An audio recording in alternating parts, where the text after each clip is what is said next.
दर्शक बंधु देखा आज 10टी गुरुत्वपूर्ण खबर वीडियोटी शेष पर्यंत देखु। नंबर 1 शीघ्र 1 कोटी कोविड टीकाकरण माइलस्टोन पहुंचवा ओडिशा। विश्लेषण जनापड़ी जे प्रति 1000 जन पुरुषों महिला संख्या 860 रे पहुंची जेतेबेले राज्य में वयस्क पुरुषों अनुपात 1000 पुरुष प्रति 979 रही। टीकाकरण लिंग अनुपात राज्य में महिला जनसंख्या अधिक कवरेज आवश्यकता सूचना करे। द्वितीय तरंगर हॉटस्पॉट मध्य द्वितीय डोज परिचालन केवल भुवनेश्वर उच्चदार छिड़ा होइछि। राज्य राजधानी में प्रथम डोज प्राप्तकर्ता मध्य 49% संपूर्ण प्रतिरोपण करा जायछि। द्वितीय तरंगर एक प्रमुख हॉटस्पॉट सुंदरगढ़ मात्र 11%। प्रथम डोज प्राप्तकर्ता माने द्वितीय डोज नहीं। नंबर 2 स्विस बैंक गुड़िक भारतीय पार्टी।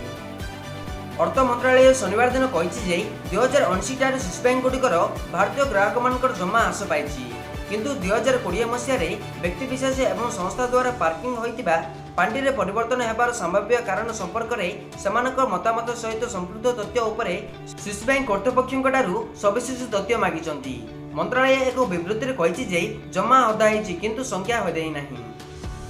नंबर 3 अंतर्जातिक मीडिया चैनल स्थापित करने पाकिस्तान योजना करुछि। एक अनुकूल कहानी निर्माण पर चीन द्वारा आर्थिक अनुमोदन प्राप्त एक अंतर्जातिक संवाद मीडिया प्लाटफर्म होउछि पाकिस्तान सूचना युद्धर एक अंश। भारतीय गुप्तचर एजेंसी द्वारा सिनो पाक सहयोगी उपरे एक धारणा कागज अनुଯାयी भारतीय एजेंसी माने पाकिस्तान सुरक्षा प्रतिष्ठान हाथ रखा तथ्य जना पड़ी जे पाकिस्तान चीन सह सहयोग करने चाहूँगी एवं विश्व स्तर में यह सूचना युद्ध अभियान चलैब एवं बेंजीन आर्थिक तथा मार्गदर्शन प्रदान करिब। इंडिया टुडे द्वारा सम्मुखीन करा यही धारणाटी पेपर रे शीर्ष रही। विकल्प कहानी उपरे काउंटर माध्यम अज्ञात कहानी प्रतियोगिता करिबार क्षमता रही। भूल धारणा को दूर करने उद्देश्य रे प्रकल्प गुड़िक सत्य एवं वास्तव दिग को देखे बोली कागज रे कहुଯାଇଛି।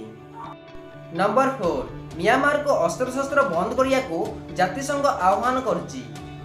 मिलित जातिसंघर साधारण सभा शुक्रवार दिन म्यांमार को अस्त्रशस्त्र प्रभाव बंद करने आह्वान देछि। नवंबर निर्वाचन फलाफल को सम्मान देवा सह नेता ऑंग सान सुची समेत राजनैतिक बंधु मान मुक्त करने को सेना को अनुरोध करा जायछि। फेब्रुआरी 1 रे होइतिबा पुलवामा आक्रमण रे सामसन को निर्वाचन सरकार को परास्त करिबारे अनेक मास पर 119 देशर समर्थन सहित साधारण सभा एवं संकल्प ग्रहण करला। बेल्सर यही पाठ को एक बोर्ड रे रखिया पई अनुमोदन करथिले एवं यह विरोध करथिबा एकमात्र देश होइतिबा बेले चीन एवं रूसिया समेत 36 जन एथिरे निवृत्त होइतिले। नंबर 5 द्वादश श्रेणी फलाफल सहित विद्यालय गुड़िक साहाय्य करने सीबीएसई आईटी सिस्टम विकास करछि। गणना कार्य को सहज कर निया समय को आश कर विद्यालय गुड़िक द्वादश श्रेणी फलाफल को साहाय्य करने केंद्रीय माध्यमिक शिक्षा बोर्ड सीबीएसई एक आईटी सिस्टम विकास करछि बोली जने वरिष्ठ अधिकारी शुक्रवार दिन कहिसंदी। कोविड-19 महामारी दृष्टि रखी सीबीएसई द्वारा उभय श्रेणी 10th एवं 12th परीक्षा बातिल करा जायतिला। बोर्ड उभय श्रेणी यार विकल्प मूल्यांकन नीति घोषणा करछि। विद्यालय गुड़िक जून 30 पर्यंत श्रेणी 10 मार्क दाखल करने कहुला एवं विद्यालय गुड़िक श्रेणी द्वादश श्रेणी संकल्प करने शेष तारीख हूँ जुलाई 15 अटे। द्वादश श्रेणी मार्क टेबुलेशन विषय में सीबीएसई फलाफल कमिटी एवं विद्यालय गुड़िक प्रतिशत सहायता करने निष्पत्ति नहीं। से अनुजाई एक आईटी सिस्टम गृह में विकसित कर जहाँ फलाफल गणना द्वादश श्रेणी छात्र मान प्रयोजन समस्त संपुक्त विद्यालय उपलब्ध होब बोली सीबीएसई परीक्षा नियंत्रक सन्यासी भरद्वाज कहते। नंबर 6 म्यांमार उपरे यूएनजीए रेजिलेंस उपरे भारत मतदान निर्वृत्ति। म्यांमार उपरे मिलित जातिसंघर साधारण सभा संकल्प को नहीं भारत एतिर निर्वृत्ति होई कहिछि जे यार मतामत रेजिलेंस ड्राफ्ट रे प्रतिफलित होई नाही एवं म्यांमार पड़ोसी देश सह जड़ित परामर्शदाता तथा गणनामूलक अभिमुख्य गुरुत्वपूर्ण कारण अंतर्जातिक समुदाय यही समस्यार शांतिपूर्ण समाधान पर चेष्टा करछि। नंबर 7 लोकसभा बाचस्पति द्वारा नियोजित पदक्षेप संसदीय गणतंत्र को समृद्ध करछि। प्रधानमंत्री नरेंद्र मोदी शनिवार दिन 2 वर्ष पूर्ण करथिबा लोकसभा बाचस्पति ओम बिरला कार्य को प्रशंसा करी कहिसंती जे संसदर गणतंत्र समृद्धि करने सह उत्पादकता वृद्धि कर से यही पदक्षेप ग्रहण करछन्ति बोली प्रधानमंत्री नरेंद्र मोदी घोषणा करछन्ति। सूचनायोग्य जे प्रथमतर संसद युव संसद एवं महिला संसद मानक गृहर महल बासन देवार सुजोग देवा उपरे से विशेष गुरुत्व देइछन्ति बोली प्रधानमंत्री नरेंद्र मोदी कहछन्ति। नंबर 8 चीन वॉल्फ वॉरियर कूटनैतिक माध्यम विदेशी प्रतिबंध को प्रतिहत करछि। नूतन विदेशी प्रतिबंध को प्रतिहत करने चीन अमेरिका चापर बेंजिन विरोध में नूतन प्रतिबंधक लगे बारण करने वॉल्फ वॉरियर कूटनैतिक कार्य आरंभ कर चाइनार राष्ट्रपति जिनपिंग ही प्रथम चीन वॉल्फ वॉरियर कूटनैतिक परिचय देते। चाइनार वैदेशिक मंत्री वांग बी जांग को महान कूटनैतिज्ञ दर्शन बोली से कहते से वॉल्फा जोगदान कूटनैतिक उत्पन्न होता।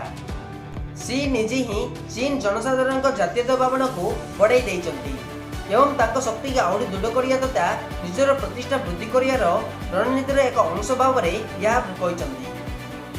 नंबर 9 आगामी 24 घंटा मध्य ओडिशा 9 जिले प्रबल वर्षा। आसंता 24 घंटा मध्य ओडिशा 9 जिला प्रबल वर्षा रहिबो बोली आईएमडी सूचाइछि। सही जिला गुड़िक हूँ जहाँकि मयूरभंज, देवगढ़, सुंदरगढ़, बालेश्वर, भद्रक, जयपुर, केन्द्रापड़ा एवं जगतसिंहपुर जिला यही चेतावनी जारी कर उत्तर ओडिशा जिला तथा अनेक स्थान में हल्का कि मध्यम वर्षा कि वज्रपात होबार संभावना रही आईएमडी सूचाई एवं दक्षिण ओडिशा जिला उपरे किछि वर्षार संभावना रही जना पड़ी।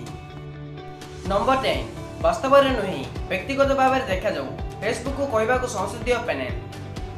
कांग्रेस संसदीय सचिव नेतृत्व में संसदीय स्टैंडिंग कमिटी फेसबुक कार्यवाहिनी को नागरिक अधिकार को समर्थन करिया तथा सोशल मीडिया प्लेटफॉर्म अपव्यवहार को रक्षापी कंपनी नीति जांच करथिबा फेसबुक कार्यवाहिनी मान को व्यक्तिगत भाव में देखा निर्देश देवाक कहते। यहीपरि मुख्य खबर पाइबा आम चैनल को लाइक शेयर एंड सब्सक्राइब करनियंतु।